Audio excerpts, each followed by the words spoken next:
inta la xaqiijiyay 5 qofood ayaa waxyeelo isugu jirta dhimasho dhaawac ka soo gaaray kadib markii maanta madaafiic lagu garaacay xaafadda Xalane degmada Wadajir ee gobolka Banaadir. qof ka mid ah dadka goobjoogayaasha oo warbaahinta la hadlay ayaa sharaxaya dhibaatada ka dhacday xaafadda Xalane degmada Wadajir ee gobolka Banaadir. Bismillahir Rahmanir Rahim. Ani waxa la yiraahdaa Abubakar Amiir Maxamed. gurigan aad ku sugan tahay ehelka tiradooda ku deganaa. wiilka gurigan deganaa Umar Amiir Maxamed la yiraahdaa walaalka iga weyn waay. alxaasil 8 ruux asiga iyo macna islaantiisa ay ku deganayeen guriga ijaaro ahay. waqas maqadir ilaaha ku dhacday waa hooyana ku dhacay al shay waaba dhintay ma kaloon sheegi kara. خسارة نايتها وابو جدي نتن خسارة ميا معنا هوق وين ما خسارة مليرا بتن هوق ليرا معنا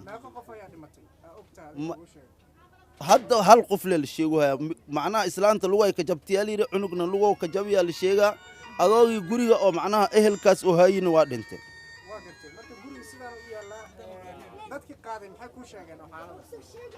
war ehel banaan dad banaana qaadi maahin ehel dhanba ma qaadin ninkan macnaha dad oo meelahan xaafada iyo wixii baawro meeshan maraya iska qaadi macnaha hada warba kama ila meesha markin tagale xog ogaal aan qara markaas leen war sheegi kara hada waxa la CID da la geeyaa liir markaas istal Madiina alkeena liir cidan gurigan ijaaro ah cid guurta ah maayna sanadyaal waxay deganaayeen muddo ay deganaayeen muddo 2 sano ay deganaayeen waa ka guureen xaafado inta ay degeen hadina waa ku soo noqdeen.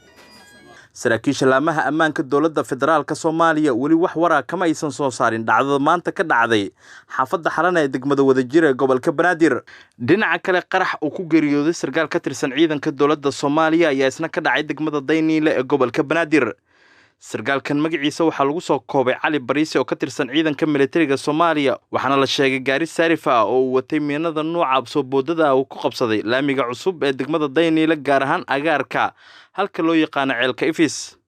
goobjoogayaal waxa ay sheegeen in qarax sidoo kale ay ku dhaawacmeen qaar ka mid ah ilaalada sarkaalka waxaana goobta tagay ciidamo kale oo ka tirsan kuwa militariga. dhacdooyinkan maanta ka dhacay magaalada caasimadda ah Muqdisho saraakiisha laamaha ammaanka dowladda federaalka Soomaaliya wali wax warar kama aysan soo saarin. Mahad Mutawakkil, Honkebel TV, Muqdisho.